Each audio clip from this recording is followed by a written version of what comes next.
My name is Linda. I am 65 years old, and just 3 days ago, my daughter Rachel told me something no mother ever wants to hear. She said, "We already got married, Mom. Only people who matter were there. Just send us the beach house keys and stop being so dramatic." Then she hung up. I sat in silence, phone still warm in my hand, heart pounding so loudly it drowned out the world around me. My daughter, the child I raised alone, had not only excluded me from the most important day of her life, but she had also dismissed me as if I were just another neighbor. For a moment, the pain cut so deeply I could barely breathe. But pain has a way of sharpening memory, and as I sat there, I thought about the long road that had brought us here. This story did not begin with that cold phone call. It began 2 years ago, the day Rachel introduced me to Ethan, the man who would one day become her husband. At first, I tried to ignore the unease that crept in. Ethan was polite, well-dressed, full of compliments. He carried roses to our first dinner and asked about my nursing career as if he truly cared. Most mothers would have been thrilled, and for a brief moment I convinced myself to be happy for her. Rachel deserved love. She deserved a partner who respected her bright mind and her kind heart. But I have lived long enough to know that not every smile is sincere. My late husband had once carried the same polished charm, a charm that faded the moment he no longer needed me. And the way Ethan kept circling back to one subject, my beach house, made my instincts hum with alarm. That phone call when Rachel demanded the keys was not the first time I realized something was wrong. It was only the final straw. 3 days later, I left a wedding gift at their door. A gift that made Ethan scream for hours, but to understand why, I need to take you back to the beginning. 2 years earlier, Rachel had called me on a Tuesday evening. Her voice was excited, bubbling in a way that immediately told me something important was about to happen. "Mom, I want you to meet someone," she said. "His name is Ethan, and he is different. He really gets me?"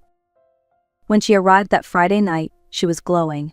Ethan stepped out of the car first, sharp in a tailored suit, a bouquet of roses in his hands. He greeted me with a handshake firm enough to impress but not so strong as to seem arrogant. Then he complimented the porch, the garden, and even the color of the curtains he could see through the window. I remember thinking, no one notices curtains unless they are trying too hard. During dinner, I served my signature lasagna, the one Rachel had begged for since she was 12. Ethan raved about it as though it were the best dish he had ever eaten. He asked thoughtful questions about my years in nursing, smiled warmly when I spoke, and even offered to wash the dishes afterward. Every gesture screamed perfect gentleman, and yet something in his manner felt rehearsed, like a script he had practiced in front of a mirror. Still, Rachel's happiness disarmed me. She sat at the table looking at him with shining eyes, laughing at jokes that were only moderately funny, brushing his arm as if he were the most precious thing in the world. How could I ruin that moment with my doubts? As weeks turned into months, Ethan's presence grew heavier in Rachel's life. He began suggesting changes, new friends, fewer after-work happy hours, less time spent talking with me. Rachel explained it in the gentlest way she could. "Mom, Ethan says successful couples prioritize each other. He thinks I should focus more on us, less on everyone else." I nodded, though my chest tightened. I wanted to believe he was right, that Rachel was simply learning to balance love with independence. But each suggestion chipped away at the life she had built before him. Soon, our daily phone calls became weekly, then monthly, then barely at all. It was like watching a house lose bricks one by one. You do not see the collapse at first, but you know it is coming. Ethan's influence was subtle, wrapped in charm and coated in logic, and Rachel, with her trusting heart, could not see it. I told myself I was being overprotective. After all, Rachel was 28, with a good job in marketing and a strong sense of independence. Surely she could make her own choices, yet deep inside I remembered my own history. My ex-husband Robert had once spoken the same way, weaving control into compliments until I no longer recognized myself. Ethan was not Robert, but he carried the same shadow. I could feel it every time he smiled, every time he said, "Your daughter is remarkable." He meant it, but he also meant something else, something I could not yet name. The changes did not happen overnight. They crept in slowly, like the tide rising on the shore. At first, it was small things, Rachel canceling a weekly lunch, saying she and Ethan had plans. Then it became unanswered texts, calls that went straight to voicemail, and excuses that always seemed to circle back to Ethan's preferences. I remember one particular Saturday, I had set aside the afternoon to help Rachel pick out new curtains for her condo, a tradition we had shared since she moved into her first apartment. But that morning she called and said, "Mom, Ethan thinks we should spend the day together, just the two of us. He feels like I've been too dependent on you." Her tone was apologetic but firm. Dependent. That word stung. For years it had been me and Rachel against the world. After her father left, we leaned on each other, not because of weakness, but because that is what family does. To hear my daughter repeat Ethan's idea that our closeness was somehow unhealthy made my chest ache. The real blow came a few months later. I was sipping coffee one morning when a notification popped up on my phone. A new post on Rachel's social media. I clicked, and there it was, a photo of her left hand, sparkling with a massive diamond ring. The caption read, "He asked." I said yes. "Can't wait to start our forever together." 53 likes in the first hour. Dozens of comments from friends and colleagues, all congratulating her. Not one mention of me, because of course, everyone assumed I already knew, but I had found out the same way strangers did through a screen. I called her immediately, my voice trembling. She answered breathlessly, "Oh my God, Mom, I'm so sorry. It just happened last night. Trevor, sorry, Ethan surprised me and then we called his parents. It got so late. I was going to call you this morning, I promise." She gushed for 20 minutes about the proposal, the restaurant, the ring, the country club where his family wanted to host the engagement party. I listened, forcing warmth into my tone, but inside I felt myself shrinking. When I asked about the party, there was a long pause. "Mom, about that, Ethan's family has specific traditions. His mother planned everything and it's really just for their side. It's not that you're not important. It's just different customs." I wanted to scream. Instead, I kept my voice calm. "And what do you think, Rachel?" Another pause. "I think Ethan knows his family better than I do, and I want to start off on the right foot with them." That was when I understood. It no longer mattered what Rachel thought. It was always what Ethan thought. And I was slowly being written out of my daughter's life. It was a Tuesday evening when the next wound came, one I will never forget. I was reorganizing my linen closet, folding stacks of towels that smelled faintly of lavender, when my phone rang. Rachel's name lit up the screen. My heart leapt, thinking maybe she wanted to reconnect. Maybe she missed me the way I missed her. "Mom," she began, her voice calm but distant, "I need to ask you something, and I need you to be cool about it." My stomach tightened. Nothing good ever follows that phrase. She explained that Ethan had been reading articles about family dynamics and how important it was for married couples to establish independence from their parents. He believed Rachel relied on me too much, emotionally and otherwise. She said, "Ethan thinks we need more boundaries, less contact, more space to create our own traditions." I bit back my anger and simply asked, "What does that mean, Rachel?"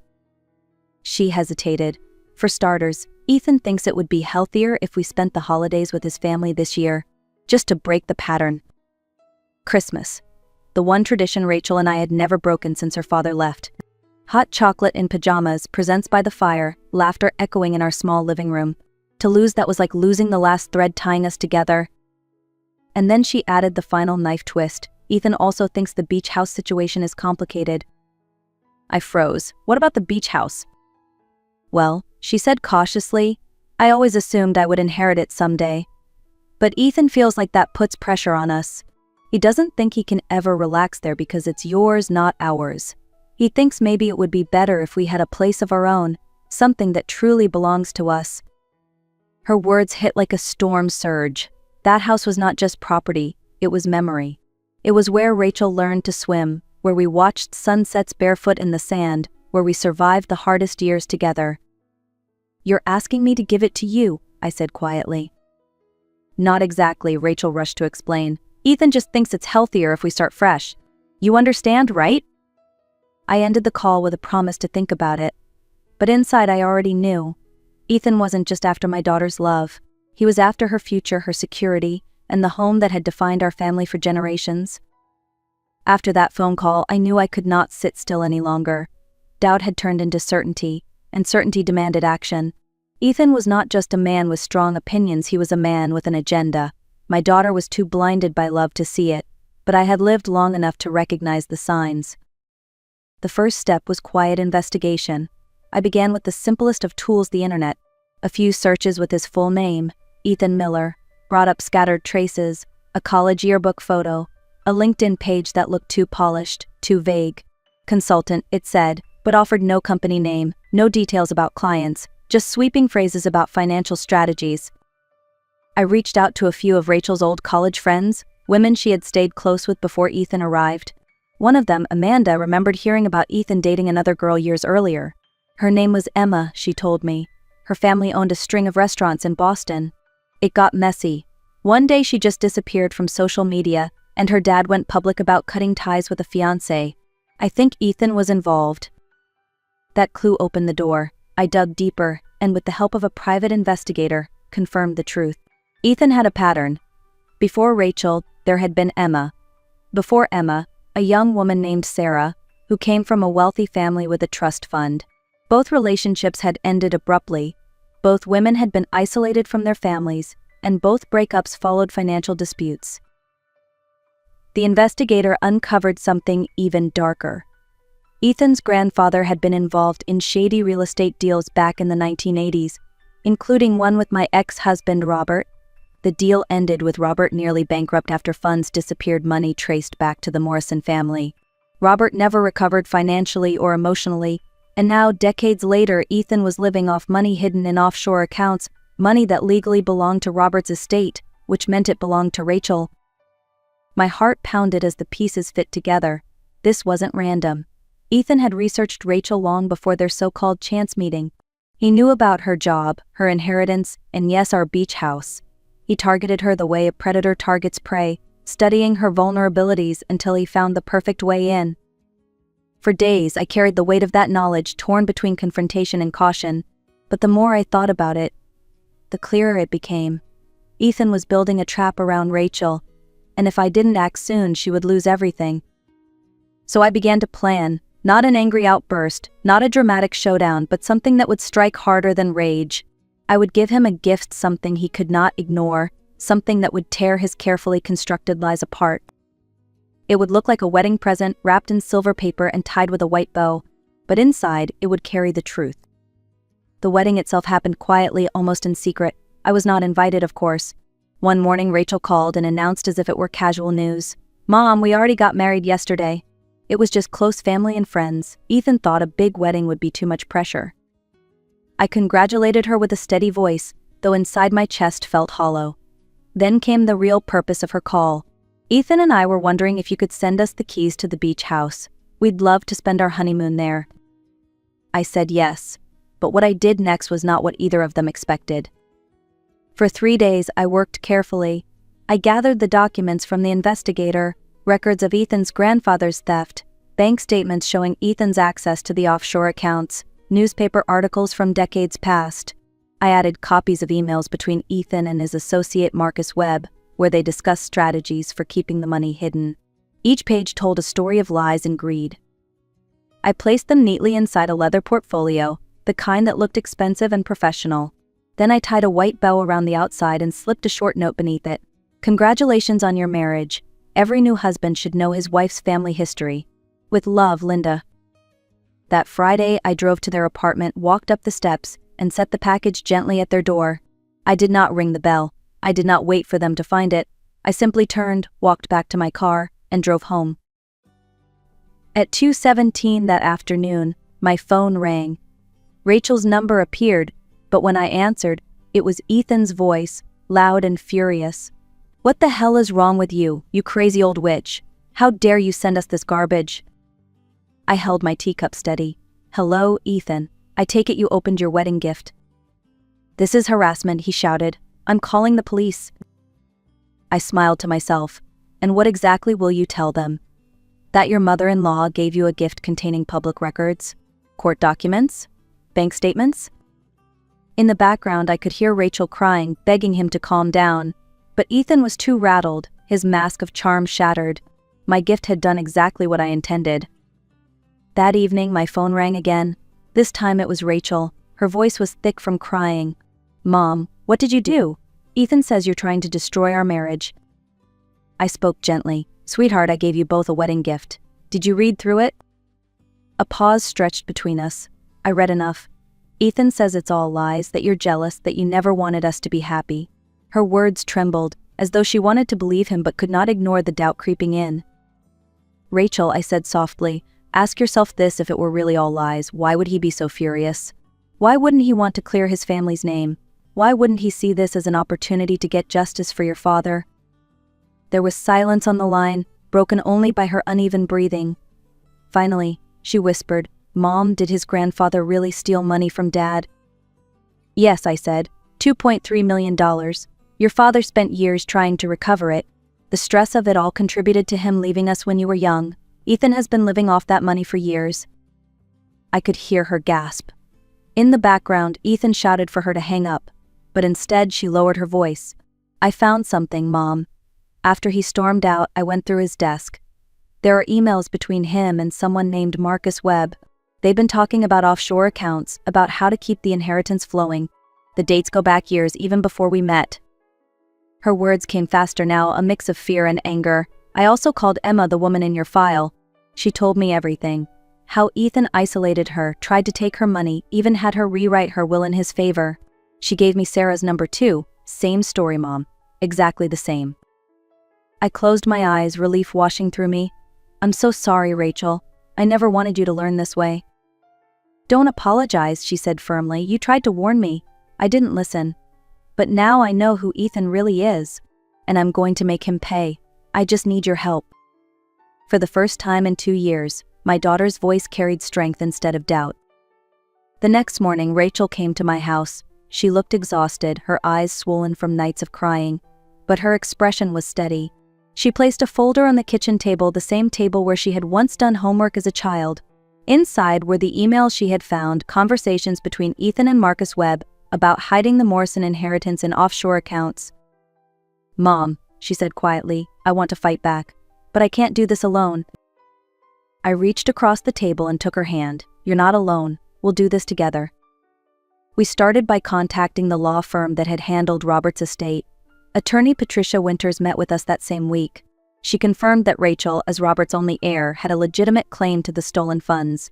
But more than that, she explained that Ethan could be charged with criminal conspiracy and money laundering, since he knowingly accessed accounts tied to the theft. Patricia also connected us with a federal investigator, Agent Jennifer Lee. When Agent Lee heard Ethan's name, she nodded as if she had been waiting. "We've had him on our radar," she admitted. 2 other women's families have already filed complaints. What we need is direct evidence linking him to the fraud."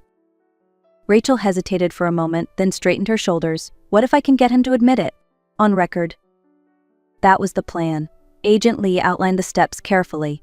Rachel would continue communicating with Ethan, pretending to believe his apologies. When he inevitably came crawling back, as manipulators always do, she would wear a wire. All conversations would be monitored. All they needed was one clear confession. The thought of Rachel facing Ethan again made my stomach twist, but I also saw the determination in her eyes. She was no longer the woman under his control. She was ready to fight. That evening, Rachel drafted a message to Ethan. She typed slowly, each word carefully chosen. "I miss you. I'm sorry I doubted you. Mom was just jealous. Can we start over?" Ethan replied within minutes. "Of course, sweetheart. I'll come home Friday. We'll begin fresh." Rachel put down her phone and looked at me. "He thinks I'm still blind. But this time I'll be ready." Friday evening arrived like the quiet before a storm. Rachel had prepared herself all day, coached by Agent Lee and supported by me in every way I could. When Ethan walked into their apartment, he carried flowers and wine, playing the role of the apologetic husband. His smile was polished, his words dripping with charm, but Rachel knew better now. Hidden beneath her blouse was a small recording device, and in the parking lot below, federal agents waited. At first, their conversation was light. Ethan spoke about planning a real honeymoon, about how they should merge savings accounts for convenience. He told her she had been foolish to doubt him, and that her mother was only trying to control her. Rachel listened, nodding at the right moments, letting him believe she was slipping back into his web. Then, with practiced calm, she asked, "Ethan, you've always been honest with me, right? Even about your grandfather's money?" For a split second, his eyes flickered. He leaned closer and lowered his voice. "You don't need to worry about that. Those accounts are safe. No one can touch them, not even your mother. Once everything is under our name, it will all be ours." That was the moment. Agent Lee's voice came through Rachel's earpiece. "We've got it. Hold steady." Minutes later, the door burst open. Agents stormed in, commanding Ethan to stand down. He froze, stunned, as Rachel stepped back. In his eyes, the mask finally cracked, revealing not charm but pure panic. By Monday, the story was on every local news outlet. Man arrested in multi-state financial fraud scheme. Though they did not name Rachel, his mugshot was plastered across screens. The perfect fiancé, a polished consultant now exposed as a predator. The trial began 6 weeks later. Rachel sat in the courtroom, flanked by Emma and Sarah, the women who had once lived her same nightmare. Together they testified about Ethan's manipulation, his calculated targeting of women with family wealth, and his schemes to isolate them from loved ones. The jury needed less than 3 hours. Guilty on all counts: fraud, conspiracy, money laundering, and marriage fraud with intent to commit grand larceny. The sentence was 12 years in federal prison. Ethan's carefully crafted world collapsed, leaving nothing but the truth behind. The day of the sentencing, Rachel stood before the court to deliver her statement. Her voice was steady, but every word carried the weight of what she had endured. "Ethan Miller did not just steal money," she said, looking directly at him. "He stole my trust, my independence, and nearly my relationship with the only parent who ever stood by me. But he failed, because in the end I found my strength again, and I will never let someone like him define my life." As she stepped down, I felt tears sting my eyes. For 2 years I had watched my daughter drift away, convinced by a manipulator that I was her enemy. Now, standing tall in front of strangers and jurors, she reclaimed her voice. It was the fiercest victory I could have asked for. Life after the trial was quieter but richer. Rachel and I spent afternoons at the beach house again, drinking coffee on the porch, remembering summers filled with laughter. The same house Ethan once thought he could take away became the symbol of our resilience. One evening, Rachel turned to me as the sun dipped into the horizon. "Mom," she said softly, "someday, when I meet the right man, the one who truly deserves me, I want to get married right here, barefoot in the sand. Just like I dreamed when I was little." I squeezed her hand. "That day will come, and when it does, I'll be right beside you." This story is not just about betrayal or revenge. It is about the strength that lies in truth, the courage it takes to break free from manipulation, and the unshakable bond between a mother and her child. So, if you are listening today, remember this: people who try to control you will always disguise it as love. Trust your instincts, protect the relationships that matter, and never forget truth is the gift that keeps on giving. If this story resonated with you, share your thoughts in the comments, subscribe for more, and remember, your voice matters.